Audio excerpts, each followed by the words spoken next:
Pongo el micrófono, aunque se oiría, porque Félix está grabando el sonido.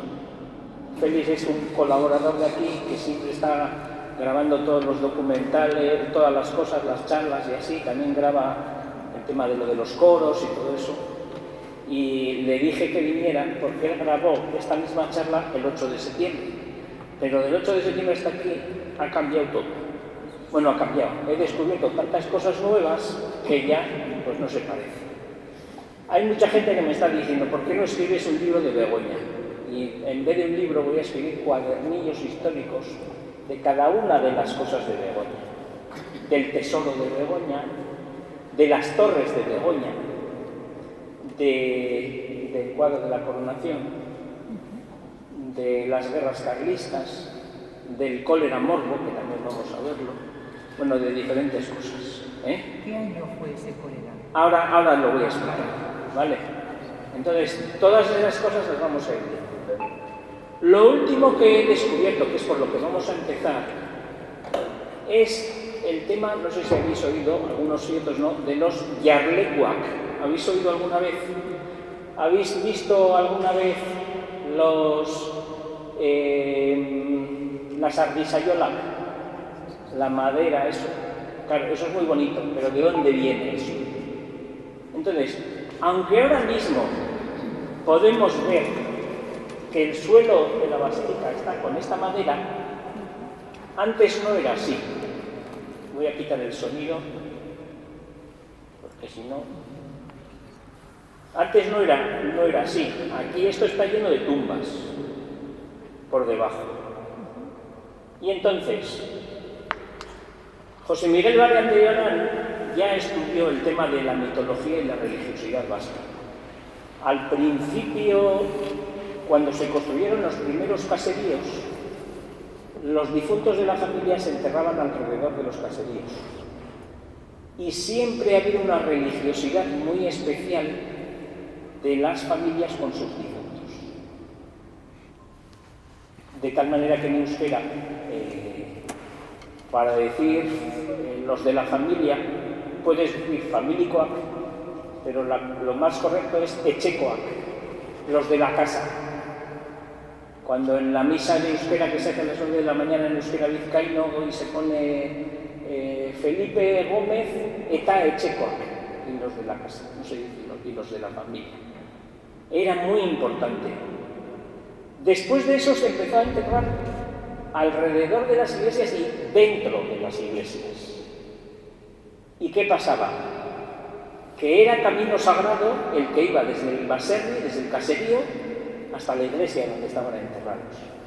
Y los días festivos y los días de todos los santos, la echecoandre de ese caserío iba a la tumba de su familia, de los difuntos, que estaban dentro de la iglesia y que se consideraban parte del caserío, y allí llevaba la argisayola, que es esa madera con esa vela que la encendía la luz, y también llevaba un pan, que le llamaban la oblada o lata, casi en cada rincón de Euskal Herria vais a ver un nombre distinto, y además los panes tenían diferentes formas.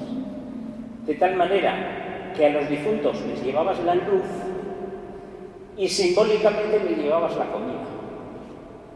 Esa comida luego se quedaba en la parroquia y era o para el párroco y generalmente era para los pobres de la parroquia.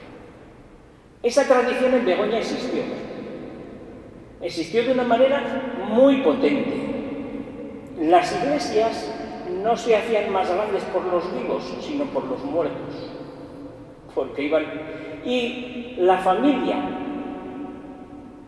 teóricamente, era más importante cuando más cerca del altar estaba su tumba. Y hubo grandes conflictos a cuenta de que tú te has puesto donde está mi familia y no, esa tumba es mía. Cuando vendían el caserío, no eran muchas veces, vendían a la vez, o sea, con el caserío iba junto la tumba de la iglesia. Claro, ¿qué pasa? Que todo esto, ¿a qué viene? Pues todo esto se va dando hasta la entrada de las tropas francesas, finales de 1700 inicios de 1800. Las tropas francesas entran en Begoña, queman todos los yarlecuac, habréis visto esos asientos pequeñitos que había, que lo ponías por un lado y te ponías de rodillas, queman todo eso, y aparte de eso levantan las tropas, levantan tumbas para sacar las alhajas o las joyas que podría haber en los muertos. Esto, para toda la concepción tradicional, está hablando de Begoña, pero podría ser de cualquier otro pueblo, Para toda la concepción tradicional de entonces, se les viene abajo todo su concepto religioso de la familia y de todo. No tienen un sitio para ir a rezar a los muertos y a presentar la argisayola y los panes. El sitio que ha quedado, que todavía no sé si lo hacen, aunque poco, es en Amezqueta, en Guipúzcoa. En la iglesia todavía, hasta hace pocos años, ahora mismo no sé, seguían yendo las mujeres a comer, sobre todo la argisayola, ya el pan y así. Entonces, ese concepto tradicional que había se viene abajo. Se marchan los franceses y hay aquí un montón de conflictos, eso es lo que estoy estudiando ahora, entre unos y otros, diciendo que aquí estaba mi tumba, que no, que esa no era mía, que era no sé quién. Los comerciantes de Bilbao, que habían, ya os dije, que habían dado dinero para construir esto, querían estar más adelante, pero ahí estaban familias de Begoña antiquísimas, y esos conflictos se dieron.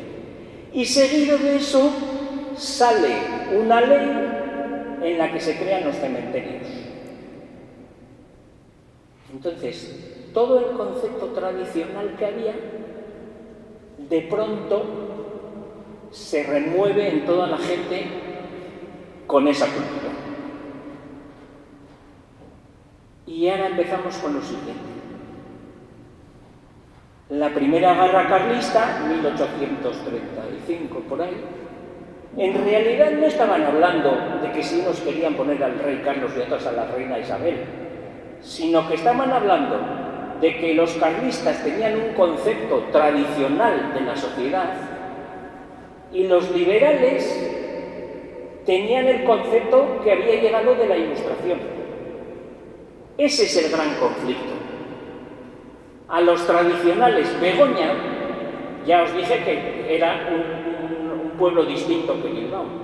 Begoña, esto lo podríamos trasladar a otros sitios, pero vamos a hablar de aquí. Begoña era tradicional, era carlista, ganadería, agricultura, sí que había por ahí alguna ferrería, algún molino, y la religiosidad era así.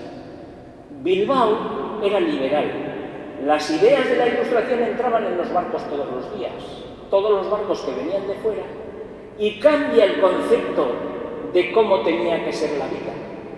Ese es el conflicto en las guerras carlistas.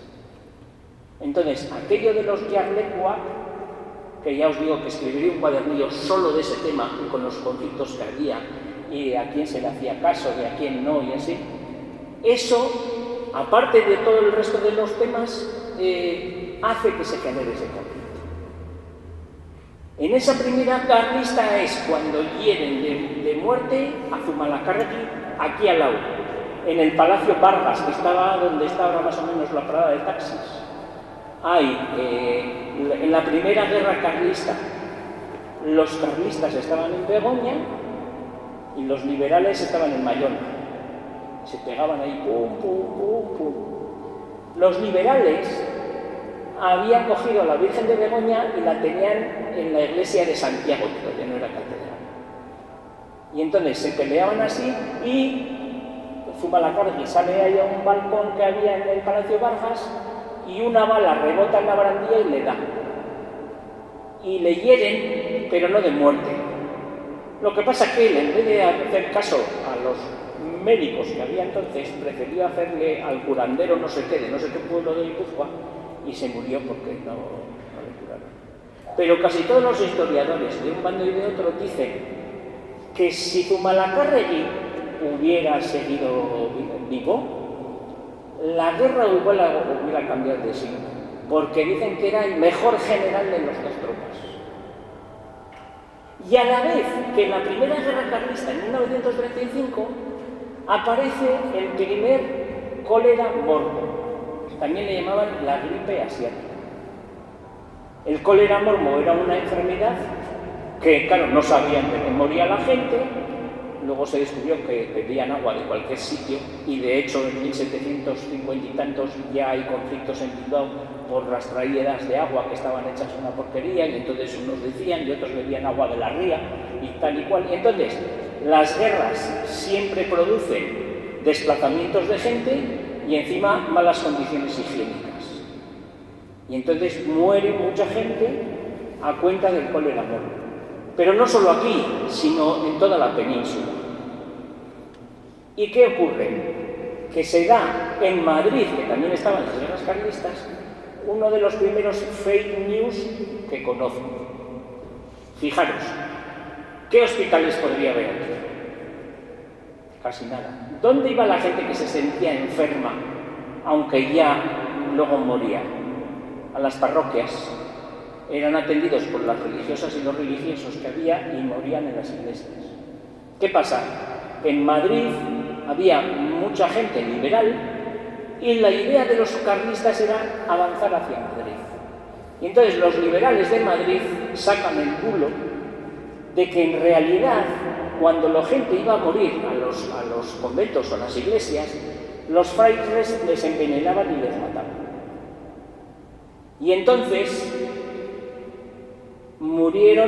fueron asesinados 73 religiosos en Madrid en 1834 a cuenta de esa fake news que resulta que asesinaban los religiosos, envenenaban a la gente y por eso se morían. Vale. Se acaba ese primer cólera y el segundo cólera morbo vuelve a darse en 1855. En Bilbao se da el cólera morbo muy fuerte, varían los datos, pero hay algunos que dicen que de una población pequeña que podía haber en Bilbao, igual 12.000 personas, en un verano murieron 600 a cuenta del cólera morbo. Fue una cosa muy potente.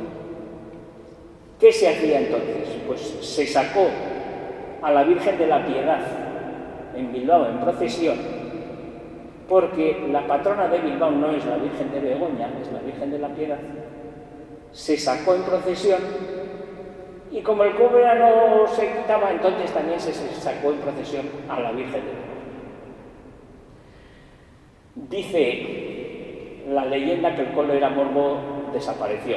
No es cierto, sí que fue bajando, pero porque se dieron cuenta que estaban bebiendo agua de cualquier sitio. ¿Quiénes fueron los que murieron con los cóleras morbo? Todo tipo de personas, pero sobre todo gente humilde, porque esa gente tenía menos fuentes y tenía menos agua potable. Y entonces esa es la gente que murió. Y eso fue en 1855. En 1860 se hace este cuadro de la derecha recordando el cólera morbo. Lo hace Ramón de Lorriaga, que se autopinta aquí, este de barbas que está aquí. Tener en cuenta que este cuadro, las caras se ven un poco pequeñas, ¿vale? Y es un cuadro muy simbólico, fijaros. Bueno, aquí se ve cómo era Begoña entonces, la torre que había, ahí al fondo se ven Serantes, la bajada a Bilbao en procesión, pero fijaros la simbología. Según la Virgen avanza, un ángel va despejando el cielo. Sí, bueno. En este cuadro aparece aquí una niña que según los familiares de Ramón de Lorriaga, los familiares de ahora, decían que esta niña era su hija Mercedes, que le pintó en el cuadro. Este cuadro es de 1860 y además lo pone en este papelito que está aquí. Vale, entonces, ¿qué pasó? Que yo investigando he descubierto la partida de bautismo de Mercedes y es de 1861. Por lo tanto, tengo dudas de que sea su hija Mercedes, aunque la tradición familiar lo dijo. Vete tú a saber si tuvo una hija y luego se murió y entonces no lo sé. Pero claro, este cuadro lo vemos con una perspectiva que nosotros hoy no tenemos. Fijaros que sois familiares de Bilbao, que vivisteis lo del cólera morbo y que se te murió tu padre, tu madre, tu abuelo, tu hermana, tu primo en el cólera morbo. Y vienes a Begoña y viendo este cuadro estás pidiendo por tus familiares que murieron, aunque no estén ahí. Esa religiosidad existía. Y entonces es un cambio de perspectiva brutal que venga ahora un turista a Begoña a ver este cuadro que tiene mucho colorido y nadie le explique lo que hay detrás de este cuadro. Calcular la diferencia. Que vengas, si has perdido un familiar, vienes aquí y viendo este cuadro estás recordando a aquellos que murieron. Cambia completamente. Pues bien, investigando este cuadro, descubrí que por la misma época vivía en Bilbao una persona que hoy es venerable, Mariano José de Ibargüengoitia, cofundador de las monjas Siervas de Jesús.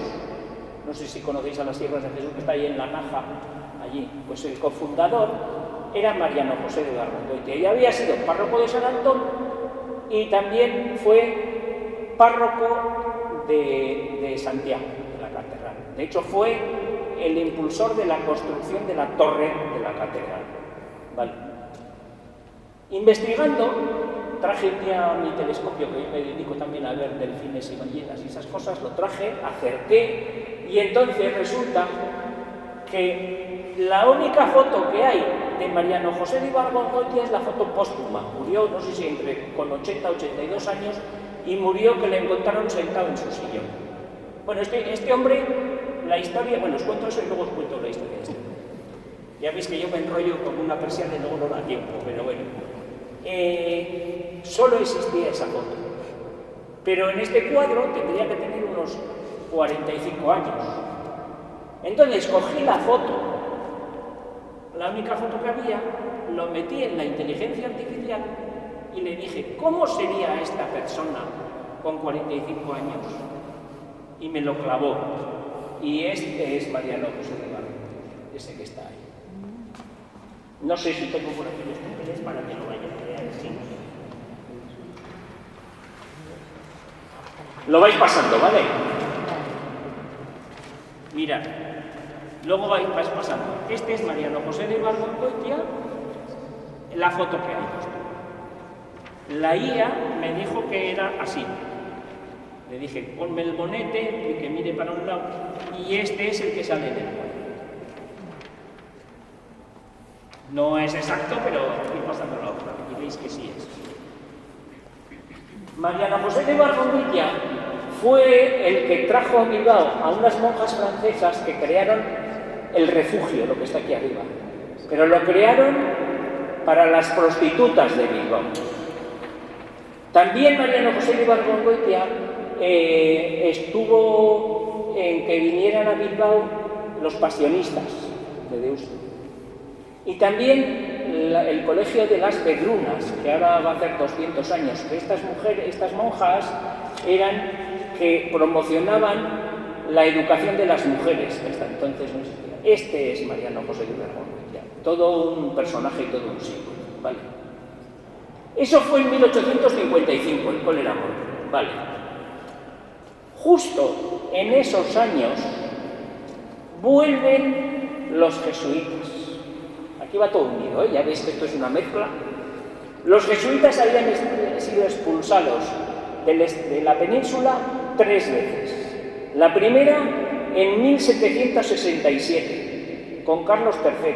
¿Por qué? Porque los jesuitas en Sudamérica estaban haciendo una labor enorme con todos los pueblos autóctonos, que los conservaban mucho y les daban libertades. Y entonces tuvieron un posicionamiento muy grande en contra de Carlos III y entonces les expulsó. La segunda vez fue en 1820 con el trienio liberal y la tercera vez en 1835 con la desamortización de Mendizábal. Sí, vuelven en 1874. Esto ya había pasado. pero vuelven con un nuevo tipo de evangelización. Una evangelización en la que promocionaban las ideas de peregrinaciones grandes de mucha gente. Y también cuando vuelven, ¿qué crean? La Universidad de Deusto. También crean entonces los jesuitas, ¿no? Entonces, como existe esa idea de promocionar grandes peregrinaciones, aparte de los jesuitas, hay otros personajes que intervienen, que ahora nos fijamos en el cuadro de la izquierda, que es este de aquí, que es Estanislao Jaime de Lavalle, gran historiador, Lavalle. Ahí está. Entonces, entre los jesuitas y Lavalle y algún otro, promocionan que ¿cuándo es? Espera, a ver que me acuerde. 25 años después, en 1880, se hiciera una gran peregrinación a Begoña recordando el cólera. 1880. Pero ¿qué pasó entre medio?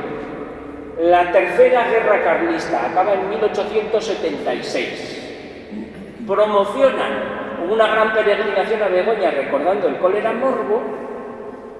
En todos los pueblos de Vizcaya se organizan peregrinaciones, salvo en Bilbao. Recordar que en 1800, en la Tercera Guerra Carlista, fue el sitio de Bilbao. Y estaban los liberales allí. Los liberales había bastante confrontación entre los liberales, que no querían saber mucho de lo que son los aspectos religiosos, y los más tradicionales.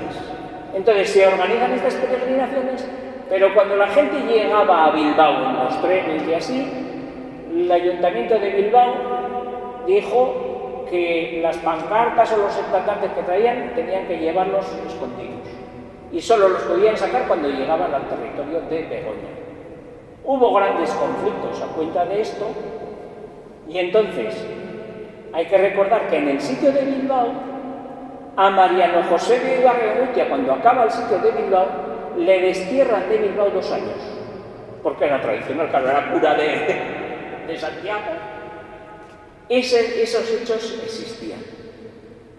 Y entonces se organiza esa gran peregrinación, que tuvo un éxito que dicen que vinieron unas 60.000 personas en 4 días que duró, y en el Tesoro de Begoña, no sé si visteis que a la derecha, según entráis, había una placa muy grande que estaba tapada, cuando os fijasteis, en la que se recordaba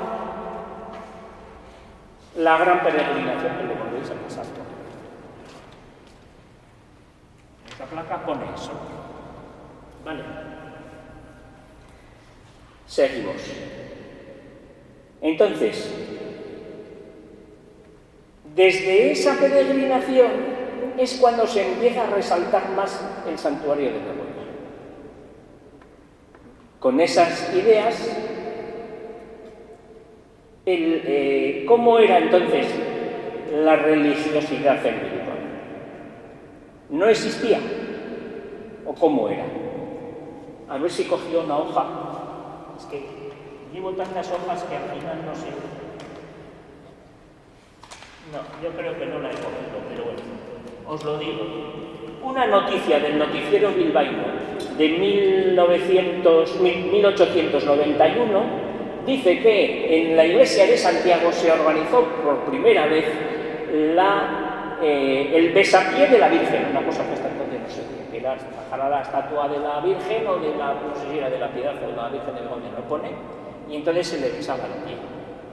Y entonces pone en esa noticia que primero pasaron los hombres y después, cuando les tocó a las mujeres ir al besapié, se organizó tal tumulto que muchas señoras acabaron con las mantillas y los rosarios rotos, hasta que un sacerdote salió para encomendar la calma. Esa es la noticia de 1891. ¿En Bilbao existía religiosidad? Sí. Claro que existía, esta noticia está diciendo, ¿no? Pero existía ese conflicto, claro, la mayoría de la gente era normal, quiero decir, que no era ni un extremo ni otro, pero existían esos extremos. Claro, justo también con la última guerra carlista también expulsan del País Vasco, estuvo en Barcelona unos años, a otro personaje que se llama Arístides de Artiñano, que muy probablemente nunca habéis oído hablar de él, pero está el que tiene aquí la pajarita blanca, Arístides de Artiñano. Vamos a hacer otra cosa. Esto ya es de regalo, Vais pasando, tenéis por un lado el cuadro de la coronación y por el otro el cuadro de la coronación con números. ¿Vale? Vais pasando y os quedáis con uno para vosotros, sí. ¿Vale? Entonces, este Arístides de Artiñano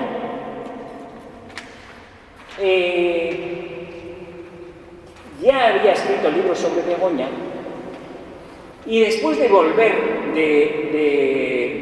de Barcelona, donde estuvo, habló, recordando la procesión de 1880, habló con el párroco de Begoña de entonces, que era Unceta, este que está aquí.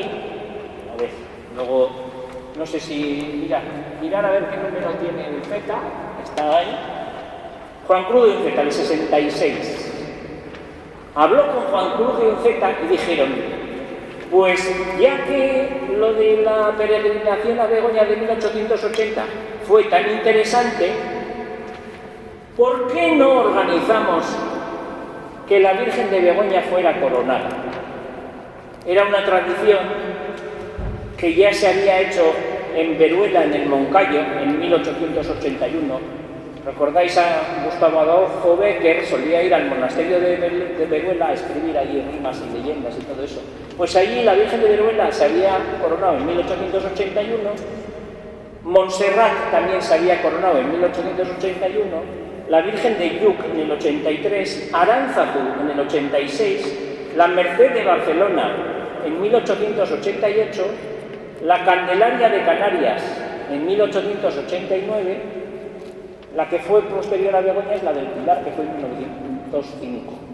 Entonces, Arístides de Artiñano, junto con Juan Cruz de Unceta, y supongo que también estaría la Baidu, pidieron a Roma permiso para poder hacer la coronación de la Virgen, la coronación canónica de la Virgen. ¿Vale? Que pasara a ser la reina de la paz. Entonces, piden en la primavera a Roma, pero en Roma había un trinitario, Fray Eugenio Gallastegui, que aparece aquí en medio, ya veis aquí la cruz del trinitario, que es el número 65, y entonces él, que tenía muchos contactos en Roma, adelanta el proceso de tal manera que para el 8 de septiembre de ese mismo año se corona a la Virgen. Dan el permiso y entonces se organizan muchos actos. Claro, Arístides de Artiñano era muy listo. ¿Cómo quedar bien con Bilbao en ese año de 1900? Hombre, es que se celebraban 600 años de la fundación de Bilbao. No era una fecha cualquiera. Pero la propaganda que se dio fue estrictamente religiosa. Hay que tener en cuenta que habían pasado 25 años desde la última guerra carlista. Pero, aunque se acaba una guerra, la mentalidad de la gente no cambia de un día para otro. Supongamos que se acaba ahora la guerra de Ucrania con Rusia. ¿Pensáis que al día siguiente todos van a ser tan amigos? Pues en aquel entonces, y con aquella sociedad que unos eran tradicionales y otros no, y aparte que se mezclaba con todos los problemas que había en la margen izquierda por las minas que había, por las fábricas y así, entonces ahí siempre existían tensiones.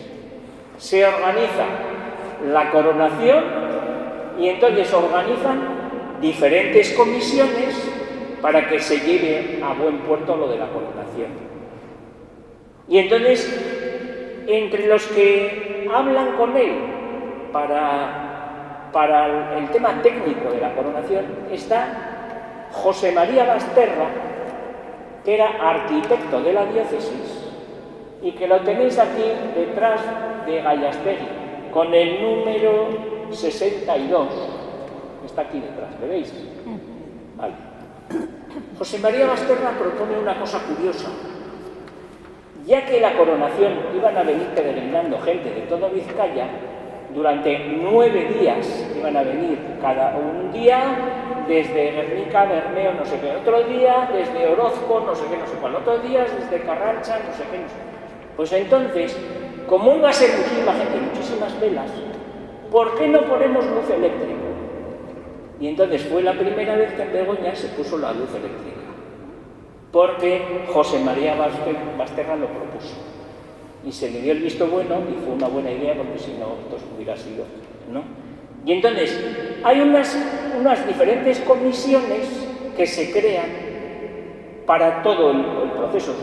Suponeros la de miles de personas que vinieron por aquí, con los medios que había entonces, ¿no? Y entonces, os digo alguna comisión, porque si no, no acabamos, ¿vale? La Comisión de Culto y Servicio Espiritual. ¿Que quién estaba? Pues estaba también José María Basterra y también estaba Benito de Villalain, que era un sacerdote conocido, el número 60. ¿Han sobrado por mí las hojas? Voy a coger porque no tengo ahí.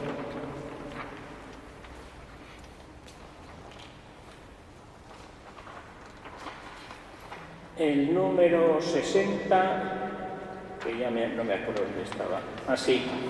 Es este que está aquí atrás, que tenía gafas, detrás de José María Basterra. Ahí está Benito de Villarreal, ¿vale? Luego, aparte de eso, hay comisiones y luego también hay subcomisiones. Y una de las más potentes de las subcomisiones era la subcomisión de música. Claro, el tema de la música del órgano de así era muy importante. ¿Quiénes están en esas subcomisiones? Un personaje muy importante.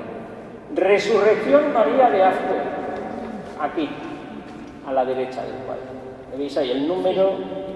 No sé si puede ser el 19 o no sé cuál era. El 10. Resurrección María de Azcue, el 10, que tenéis ahí. ¿Quiénes estaban también? Emiliano Arriaga, este no los tengo numerados ahí, que está aquí detrás, que se le ve un poco la calva, que este era sobrino nieto de Juan Crisóstomo Arriaga, el del Teatro Arriaga, que también era músico. También estaba Aureliano Valle, un organista, el 52, que estará por aquí uno de estos. También estaba Clemente Ugarteburu, estos tienen calles en Bilbao, calle Aureliano Valle, Ugarteburu. Luego también estaba Amadeo Baldor, que tampoco está numerado, es uno de estos que está por aquí atrás. Y luego había un personaje que era tenor, que no era organista ni nada, y tiene una calle por Miribilla, calle Tenor Constantino. El tenor Constantino había nacido en la margen izquierda y se hizo muy famoso en Sudamérica. Le comparaban entonces con Enrico Caruso. Vino a cantar a la coronación. De hecho, hasta hace relativamente pocos años había un teatro en Buenos Aires, en Argentina, que era Teatro Tenor Constantino. Y vino acá a la coronación y es el número 1. Aquí le tenéis. ¿Cómo he podido encontrar al tenor Constantino? Luego os cuento cómo se pintó este cuadro, ¿vale? Es para darle más... Vale. Había también la comisión de la procesión, de las procesiones que se hacían, una comisión de señoras.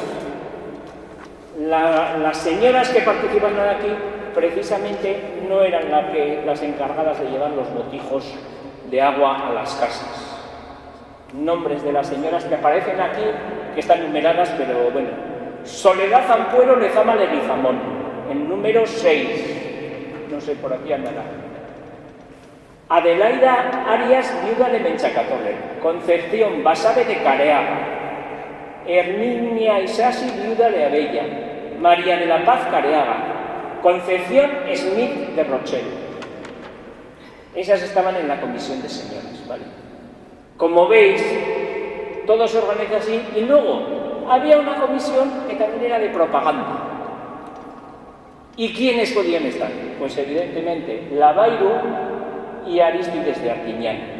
Los dos estaban en esa comisión, aparte de otros, ¿vale? Y luego, ¿quiénes vinieron? Hay que tener en cuenta que hasta 1950 Bilbao no tenía obispo y pertenecía a Vitoria. Y entonces, ¿quién estaba? Ramón Fernández de Pierola, obispo de Vitoria. Es este, el que está ahí arriba con lo de la coronación. El obispo de Salamanca, de Cartagena, de Tarazona, un montón de obispos que también vinieron. Y también vinieron muchas autoridades. Pero en el cuadro, las autoridades aparecen de espaldas. Vamos a ver cómo se hizo este cuadro para que lo entendamos. Este cuadro lo hizo Echenagusía, que vivía en Roma. Pero en 1900 ya existían las fotografías en blanco y negro. ¿Quién era la fotógrafa más conocida de Europa y que vivía aquí al lado de Begoña? Eulalia Gaitua, que es esta que está aquí. Al pintor le mandaron las fotos de las caras de las personas y el pintor lo organizó como quiso para meter a todas las personas, de unas 100 y pico personas. ¿Vale? Entonces, ¿qué hace el pintor? Tenía las caras de todos los gobernantes. Pero en 1900 las tensiones seguían siendo enormes, porque pasó como en 1880, que resulta que en todos los sitios se organizaron unas procesiones, festejos, fuegos artificiales, salvo en Bilbao. En Bilbao también había concejales socialistas, concejales nacionalistas, no sé qué, pero los liberales mandaban y dijeron, aquí no se hace nada. Y entonces no se hizo. Para quitar ese lío, el pintor cogió y puso a todos los gobernantes de espaldas. Entre ellos también estaba Orue, el alcalde de Begoña, que es este, que aparece de espaldas. Y lo último que os digo, que antes no sabía yo que estaba en el cuadro, pero que he podido averiguar por la IA que está en el cuadro, es que también estaba, y vino a la coronación, porque era diputado de Vizcaya, Sabino Arana, que es este que está aquí. Yo pensaba que no sabía, pero en una investigación de cerca de la oreja de esta persona, con una foto de Sabino Arana, te dice que es él, porque la oreja también es como la huella dactilar. ¿Vale? Entonces también está Sabino Arana. ¿Vale? ¿Qué pasó? En el cuadro entonces aparecen diferentes personajes que estuvieron y no podía faltar Eulalia Gaitua, su marido Narciso de Olano. Narciso y Eulalia vivían aquí en el chalet que está pegando aquí a la clínica, no sé qué es ahora esa clínica, que era el chalet del Pino, y vivían ahí. Y dejaron todos los terrenos que había alrededor y sus fuentes para toda la gente que venía a la peregrinación. Y si evidentemente Eulalia Gaitua había hecho muchas fotos de las personas y así, pues aparecen Narciso Olano, Eulalia Gaitua, y también aparece el marido de Eulalia Gaitua, que era Felipe Gaitua, que es este, y la hija de Eulalia Gaitua, que es esta, y la hermana de Felipe, que es esta, la hermana de Olano, Ana Olano. Estas dos también las he encontrado por la inteligencia artificial, porque solo tenía fotos de frente, y entonces girando en la inteligencia artificial lo pones y te has clavado. Todas esas personas salían, y salían todos estos gobernantes que para no haber conflictos a todos, tanto de un sitio de otro, los ponía de espaldas y a correr. Se quitó de un problema. ¿Quién pagó el cuadro? Pues el cuadro lo pagó la familia Chávarri.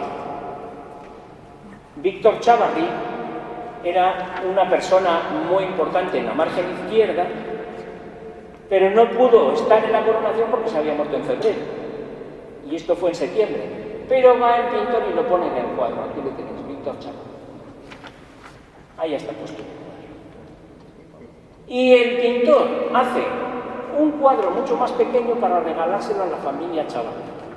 Pero no salen los personajes así, ni es un cuadro de retratos como es este. Este cuadro en estos momentos, aunque pertenece al Museo de Bellas Artes, está en el Museo de Arte Sacro porque hay una exposición sobre la religiosidad en Vizcaya de justo estas fechas que estamos diciendo y está ahí expuesto. ¿Vale? Aparecen en el cuadro otros personajes, por ejemplo, se autopinta el pintor, que está hablando con Unamuno, y que encima de Unamuno está Benito Pérez Galdós. ¿El número cuál es el Benito Pérez Galdós? El 74. ¿Vale? Benito Pérez Galdós. ¿Por qué aparece Benito Pérez Galdós? Eso me ha vuelto loco, pero ya he descubierto por qué. Benito Pérez Galdós había escrito los episodios nacionales. Hizo una primera parte de los episodios nacionales y después de unos años volvió a retomar lo de los episodios nacionales. En 1898, 2 años antes de la coronación, el capítulo de los episodios nacionales que hace es sobre Zumalacárregui. Y entonces le ponen en el cuadro. Este otro que está aquí de bigotes, tengo casi la confirmación que era Federico Moyúa. No lo tengo al 100%, pero yo creo que sí va a ser Federico Moyúa. Claro. ¿Quién decidió quién aparece en el cuadro? Supongo que las comisiones que habían estado en Begoña. Y en realidad, Arístides de Apiñano escribió un libro específico de la coronación en la que aparece una relación de lo que pasó. Y aparecen las fotos que luego este pintor, no todas, algunas fotos de lo que luego este pintor utilizó para pintar el cuadro. Y entonces, ¿quiénes aparecen? Las personas que habían participado en la coronación. Todas las mujeres, los gobernantes que vinieron, los obispos que vinieron, la comisión de la organidad de esto, y claro, luego también pues ya meten, ya que estamos, pues vamos a ponerle a Eulalia, a su hija, a su tal. Este que está aquí, que muchos guías turísticos dicen que es Sabino Arana, en realidad es Urquijo, que estaba casado con una hija de Eulalia y de Olano. Y Urquijo era el dueño de lo que es ahora la Casa de Espiritualidad. Ahí vivían. Estaban al lado, los Urquijo y los Olano. ¿Vale? Este Urquijo, después en la Guerra Civil, le mataron. Y fue uno de los fundadores del periódico La Gaceta del Norte. Entonces, como veis, aquí detrás de todo esto, tiene no solo que es un cuadro bonito, no sé qué, no sé cuál, detrás hay mucho tema social. Pero es que además me ha ocurrido varias cosas con este cuadro mirando esto. 2 familias distintas que me dicen que los niños que están subidos en el árbol son no sé quién, no sé cuál y no sé cuál. Y otra familia dice, no, los niños que están subidos en el árbol eran porque ellos se subieron al árbol. Yo me estaba volviendo loco, pero hasta que me di cuenta que estas hojas que están aquí atrás son de otra encina. Estos son de plátanos, pero estos de otra encina. Entonces, muy probablemente tengan las 2 familias razón. Los 6 niños se subieron, pero a 2 árboles distintos. Pero yo no puedo saber si no son unos o son otros. Eso lo tengo cogido, ¿vale? Hay otra gente que me viene y me dice, este era mi tatarabuelo y este había sido carlista y ahora era Miñón. Y este otro era también, no sé quién. Y esto, pues sí, lo he podido corroborar que sí era. El nieto de este que sale aquí, que es uno de los maceros de Diputación, me mandó las fotos originales de donde sacaron para pintarle a su abuelo. El nieto vive en Pamplona y me lo mandó. Y me dijo que este, que era de Ochandiano, pero no me pudo dar más datos. ¿Vale? También he encontrado gente que me ha dicho, en el cuadro sale mi bisabuelo. Y era tal. Y entonces yo le tengo que decir, perdona, pero este que dices, en el cuadro, Carmen Bilbao, para los que me conocéis, en el cuadro sale mi bisabuelo y era este que estaba cerca de Sabino Arana, que era este. Entonces yo le tuve que desmentir. Ni ese era tu bisabuelo, ni ese era Santibáñez. Entonces la chica, toda la tradición familiar de toda la vida se ha ido al carajo. Sí, ¿no? Vale. No sé cuánto... vale. Nos da tiempo de lo siguiente. Vale. Enrique, ¿y ese que está mirando para aquí? O sea, a la mano derecha, al lado de Urquijo. Este era Felipe Abaitua, que tampoco pudo estar porque murió un año antes, que era cuñado de Olano y era hermano de Eulalia Abaitua. Ese también lo he descubierto en el último mes. Es que esto lleva mucho tiempo de investigación, ¿eh? Vale, entonces, ¿qué pasó? Que, aparte de todos estos personajes y así,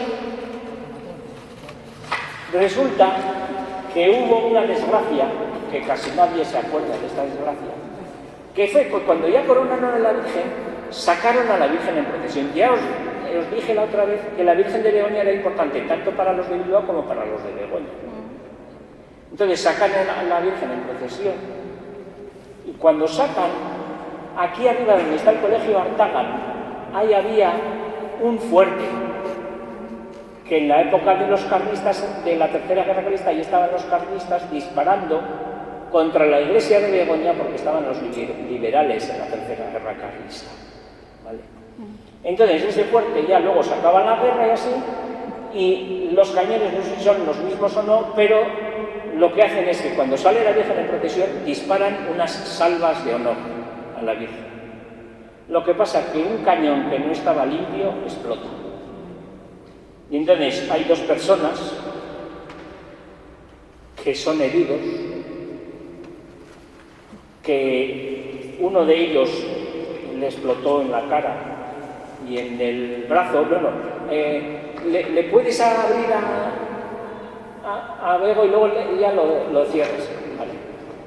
Y que eran dos personas, a uno le amputaron las dos manos, Obdón López, y el otro se llamaba Antonio Temprano. Entonces existía Seguros Aurora, ¿os suena? Sí. Bueno, pues Seguros Aurora dio de por vida al que amputaron las manos ahora no tengo en este documento, un dinero de por vida. Y el otro, los mismos obispos que estuvieron, de su dinero y de unas colectas que se hicieron también los dieron. Ese es un suceso pues que casi nadie lo conoce, pero es lo que ocurrió. Bueno, hasta aquí hemos visto esto, que hubo dos personajes que no pudieron estar, que eran Víctor Chávarri, que se había muerto, pero como la familia había pagado el cuadro, y Felipe Abaitua, que tampoco pudo estar. Y hay otra tercera persona, que es la más importante, que estuvo en la coronación y que no sale en el cuadro. Esto ya os ha dejado ya. Y es santa. Es la primera santa de Estados Unidos. Santa Francisca Javiera Cabrini.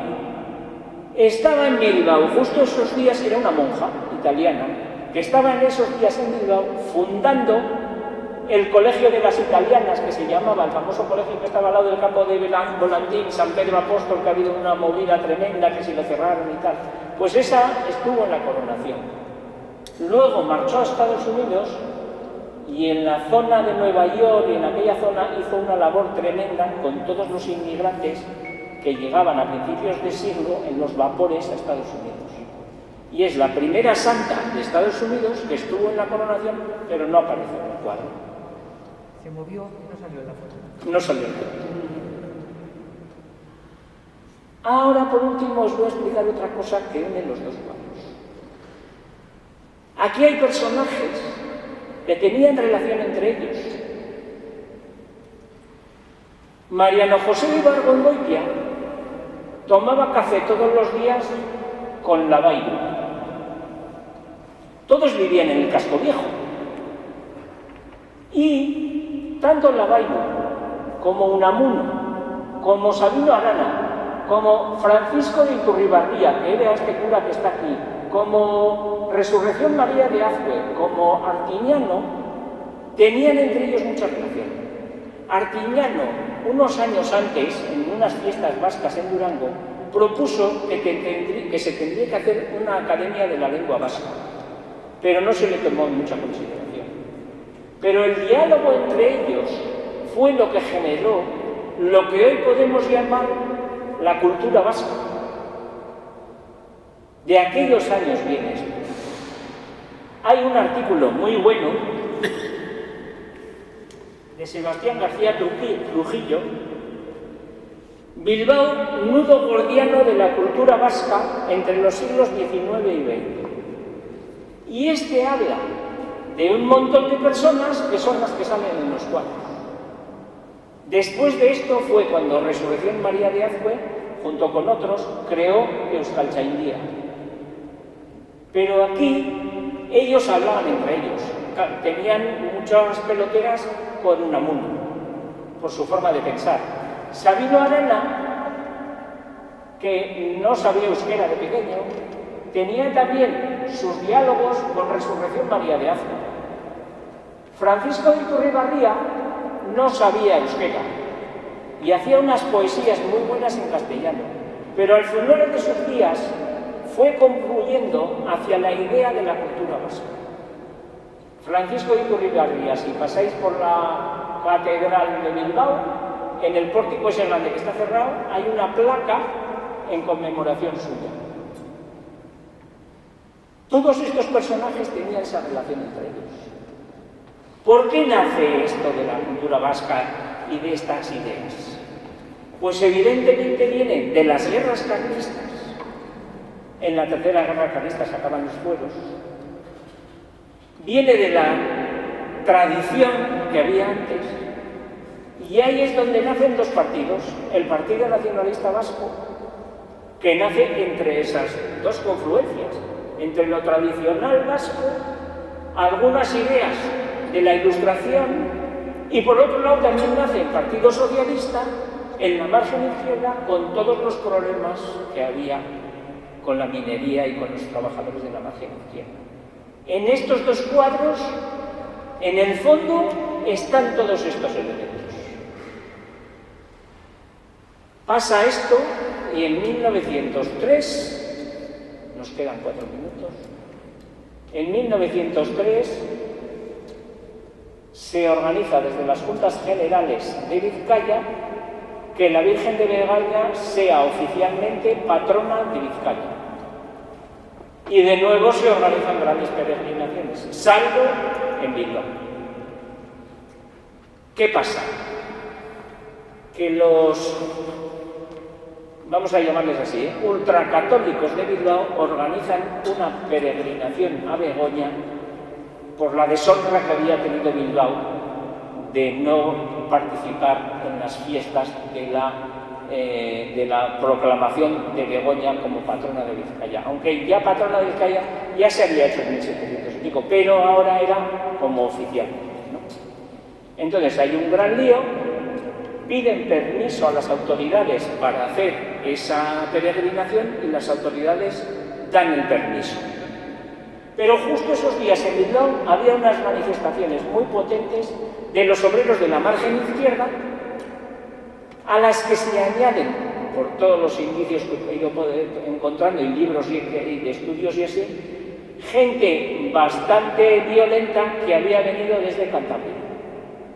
El mismo día de la peregrinación a Begoña es también una manifestación muy fuerte en la zona del Arenal y del Casco Viejo de los de la margen izquierda. Las autoridades habían dado el permiso para que se hiciera la peregrinación, pero no habían puesto protección. Entonces, esta gente violenta llevaba armas y algunos ultracatólicos también llevaban armas. 1903. ¿Qué pasa? Que en el Casco Viejo hay tiros y hieren de muerte a un pobre hombre que venía a Begoña de peregrinación, pero con su sentimiento religioso intactos, que era el jardinero de la Universidad de Deusto, y muere en el Casco Viejo a cuenta de una bala de aquellas refriadas. Como veis, la historia está llena de sucesos que no conocemos. Y lo vamos a dejar así porque abren a las 5. Entonces, todas estas cosas tengo intención de ir a escribirlas en un cuadernillo y también tengo que hacer con esta hoja que os doy un listado de quién es quién, porque eso me falta, pero no me da la vida para más. Vale, y hasta aquí podemos decir, espero que os haya gustado. ¿Alguna preguntita? Sí, sí. Por ejemplo, el seminario es ahora donde has dicho que estaba el... En donde está el refugio. El cuartel, Todavía está el cuartel refugio. ese donde estaban los cañones y eso. No, todavía existe el refugio que está, el edificio que está enfrente del convento de Santa Mónica. Ahí todavía están unas monjas, lo que pasa que ya lo del refugio ha cambiado. ¿El refugio y el seminario están en el mismo edificio, sí. Y hay, pero no es el sitio de los cañones. El sitio de los cañones es más arriba en el colegio Artágar, que está detrás de una residencia de ancianos cañones. Ahí, Entonces, ahora lo que pasa es que el refugio lo lleva ya Diputación y tienen a menores familias acogidas y así.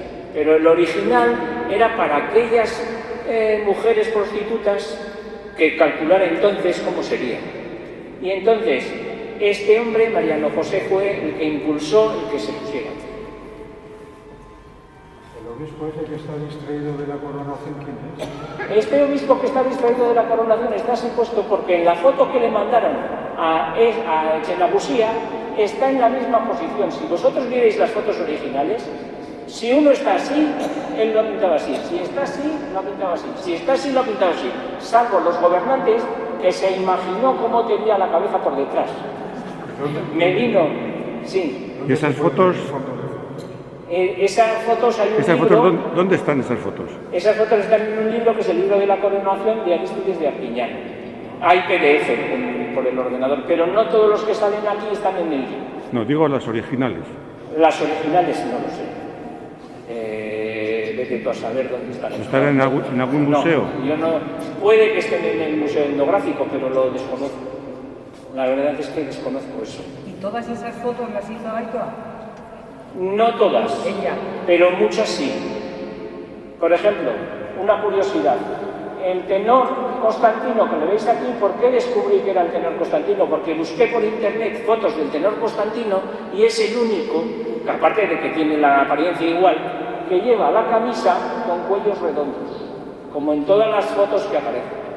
Y es él, porque sí que viene en el texto de la coronación, viene que vino a cantar el tenor Constantino. ¿Más preguntas? Yo no me cansaría de preguntar. Bueno, yo de responderte, pero...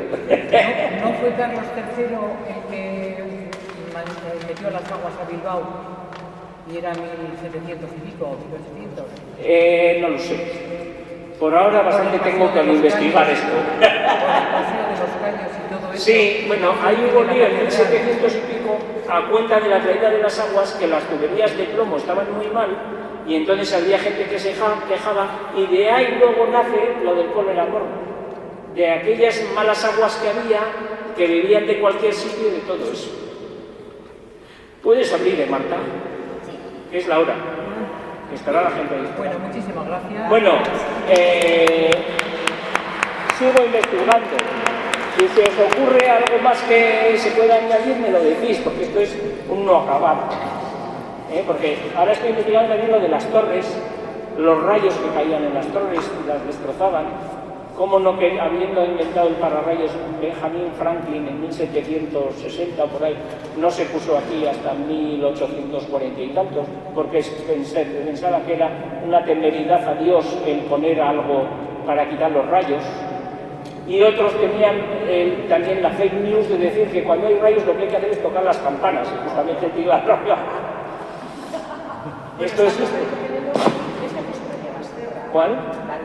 Esta torre es la de José María Basterra, pero es la tercera torre. Ahí fuera, no sé si habéis visto, que está la primera piedra de la torre. Pues ahora os enseño cuando salgamos. Una cosa, sí. Están preguntando que van a querer el vídeo este. Bueno. Entonces yo te lo doy a ti. Vale. Y tú lo distribuyes. Vale. ¿De acuerdo? Pues bueno, hasta aquí podemos leer. Otro día más. Venga.